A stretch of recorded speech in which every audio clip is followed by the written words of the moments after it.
तो हमारी एपिसोड की शुरुआत में देंजी और माकिमा दोनों गाड़ी में बैठे होते हैं, जहां पर माकिमा देंजी से बोलती है। माकिमा देंजी को बताती है कि अब जब तुम मेरे अंडर हो तो मैं चाहती हूँ तुम मुझे वुफ वुफ और यस में जवाब दो, क्योंकि मैं अपने कुत्ते से ना नहीं सुनना चाहती। ये बात सुनकर देंजी थोड़ा सा घबरा जाता है और बोल पड़ता है कि ओ भाई, ये लड़की तो कुछ ज्यादा ही डरावनी है। मुझे तो लगा था कि ये बहुत अच्छी है क्योंकि ये मेरे साथ बहुत अच्छा बिहेव कर रही थी, लेकिन सच्ची में ये तो बहुत ज्यादा डरावनी है। ये मुझे अपना एक कुत्ता समझती है। यहाँ पर देंजी जैसे ही कुत्ते का नाम लेता है तो देंजी को पोचिता की याद आ जाती है और देंजी बहुत ज्यादा उदास हो जाता है। उसी दौरान देंजी का पेट गुड़गुड़ होना शुरू कर देता है। माकिमा देंजी से बोलती है कि तुम्हें तो कुछ ज्यादा ही भूख लगी है, लेकिन कोई बात नहीं, हम रेस्ट एरिया में जाकर कुछ ना कुछ खा लेंगे। रेस्ट एरिया में जाने से पहले माकिमा देंजी को अपना कोट दे देती है, क्योंकि देंजी ने ऊपर कुछ नहीं पहना होता। देंजी माकिमा से कोट लेता हुआ बहुत ज्यादा हैरान हो जाता है, क्योंकि देंजी समझता है कि आज तक मेरे साथ ऐसा अच्छा बर्ताव किसी ने भी नहीं किया। बर्ताव तो छोड़ो, मेरे पास कोई करीब भी नहीं आता था, क्योंकि सब लोग मुझे कहते थे कि तुमसे बदबू आती है। यहाँ पर देंजी को माकिमा की इस एक्शन की वजह से माकिमा पर बहुत ज्यादा प्यार आ जाता है। इसी दौरान देंजी का पेट दोबारा गुड़गुड़ करना शुरू कर देता है। माकिमा देंजी से बोलती है कि तुम जो भी उठाना चाहते हो तुम उठा सकते हो, लेकिन तुम पैसों की फिक्र मत करना, पैसे मैं पे करूंगी। फिर सीन कट होकर हमें रेस्ट एरिया में ले जाया जाता है, जहाँ पर देंजी ने उडोन का ऑर्डर दिया होता है। देंजी अपने ऑर्डर के लिए बहुत ज्यादा एक्साइटेड होता है, लेकिन देंजी वहाँ पर बेहोश होने लगता है। लेकिन गिरते वक्त देंजी का सर बहुत ही जबरदस्त जगह पर गिरता है। माकिमा देंजी से पूछती है कि देंजी, क्या तुम ठीक हो?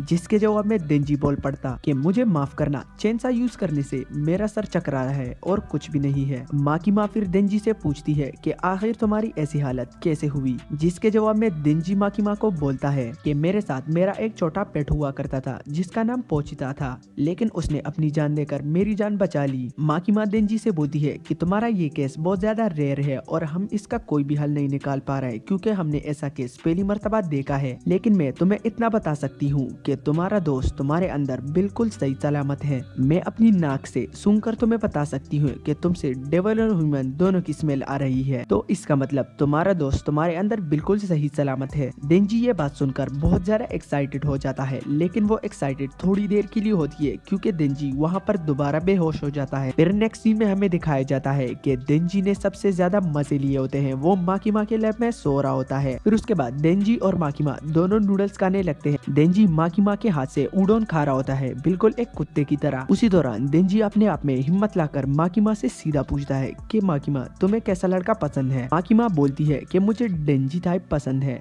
बस ये सुनने के बाद देंजी पूरे रास्ते ये सोचता है कि माकिमा उसे पसंद करती है। फिर उसके बाद माकिमा देंजी को डेविल हंटर हेडक्वार्टर ले जाती है, जहाँ पर माकिमा उसे बताती है कि इस हेडक्वार्टर में हजारों की तादाद में डेविल हंटर्स हैं। यहाँ पर दिन ब दिन लोग डेविल हंटर की जॉब के लिए अप्लाई करते हैं, इसलिए क्योंकि हमें बहुत ज्यादा पैसा मिलता है, क्योंकि हमारी जॉब बहुत ज्यादा खतरनाक है, लेकिन इसका फायदा बहुत ज्यादा है। लेकिन हमारा देंजी तो कुछ और ही सोच रहा होता है। वो ये सोच रहा था कि आखिर में माकिमा के साथ कैसे अपना रिलेशन आगे बढ़ाऊं। फिर सीन कट होकर हमें एक न्यू कैरेक्टर को दिखाया जाता है, जिसका नाम आकी हायाकावा होता है। माकिमा देंजी को बताती है कि आकी हायाकावा ने तुमसे 3 साल पहले ये जॉब शुरू की है, तो इसलिए तुम दोनों आज से एक दूसरे के साथ काम करोगे। देंजी ये सुनने के बाद बहुत ज्यादा शौक में होता है और वो माकिमा से बोलता है कि नहीं, मैंने आपके साथ काम करना है। लेकिन आकी पीछे से ही उसे पकड़कर खींचने लगता है। आकी देंजी से बोलता है, ये कभी भी नहीं होने वाला। माकिमा तुम्हारे लीग से बहुत ही ज्यादा बाहर है और ये तुम अपने सपने में सिर्फ सोच सकते हो कि तुम माकिमा के साथ काम करोगे। लेकिन देंजी अपने ही जिद पे टिका रहता है। फिर माकिमा देंजी को प्यार से समझाती है और वो देंजी से बोलती है कि तुम अगर मेरे दिए हुए कामों में अच्छा परफॉर्म करोगे तो मैं तुम्हें गारंटी के साथ बोलती हूँ कि एक दिन हम साथ में मिलकर काम करेंगे। ये सुनने के बाद देंजी आकी के साथ रवाना हो जाता है और रास्ते में बार बार आकी से पूछता है कि क्या माकिमा का कोई बॉयफ्रेंड है या नहीं, लेकिन आकी उसे इग्नोर करता है। आकी फिर बाद में देंजी से बोलता है कि मेरे पीछे चलो। आकी असल में देंजी को एक गली में ले जाता है, जहाँ पर वो देंजी की बहुत बुरी तरीके से धुलाई करता है। आकी देंजी से बोलता है कि अगर तुमने ये जॉब नहीं छोड़ी तो तुम इस जॉब पे मारे जाओगे, क्योंकि मैंने तुम्हारे जैसे बहुत सारे लोग देखे हैं जो कि इस जॉब में मारे जा चुके हैं। तो इसलिए बच्चे, मैं तुम पर एहसान कर रहा हूँ और इस जॉब को जल्दी से जल्दी छोड़ दो।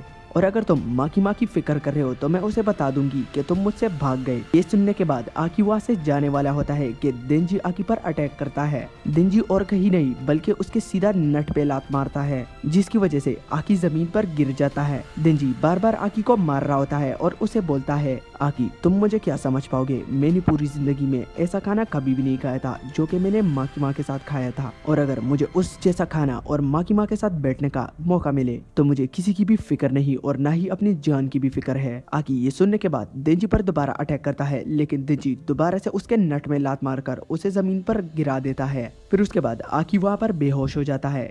फिर नेक्स्ट सीन में हमें दिखाया जाता है कि देंजी और आकी माकिमा के सामने होते हैं। देंजी बनाते हुए माकिमा को बोलता है कि वहाँ पर टेंटिकल वाला नट मॉन्स्टर था जिसने आकी की ये हालत कर दी। आकी दरमियान में बोलता कि ये सरासर झूठ बोल रहा है। माकिमा उन दोनों को देखकर बहुत ज्यादा परेशान हो जाती है और उन दोनों को बोलती है, क्या तुम दोनों एक दूसरे के साथ काम कर पाओगे? जिसके जवाब में दोनों बोलते हैं कि नहीं, मैं इसके साथ काम नहीं कर सकता। माकिमा उन दोनों को बोलती कि चलो तुम दोनों थोड़ा थोड़ा एक दूसरे के साथ घुल मिल रहे हो, ये अच्छी बात है। फिर उसके बाद माकिमा आकी से बोलती कि आज से देंजी तुम्हारे यूनिट में काम करेगा। ये सुनकर आकी बहुत ज्यादा हैरान हो जाता है और माकिमा से बोलता है, क्या ये बंदा हमारे यूनिट के लायक है? तो माकिमा बोल पड़ती और कहती है कि तुम्हें पता नहीं, लेकिन देंजी अपने आप को एक डेविल में ट्रांसफॉर्म कर सकता है, तो इसलिए इसका खास ख्याल रखना। माकिमा देंजी से बोलती कि अगर तुम काम करते वक्त यहाँ से भागने की कोशिश करो तो हम तुम्हें एक डेविल करार देंगे। देंजी को इस बात की कुछ भी समझ नहीं आ रही होती। वो माकिमा से पूछता है कि आखिर इस बात का क्या मतलब है। माकिमा उसे जवाब देते हुए बोलती है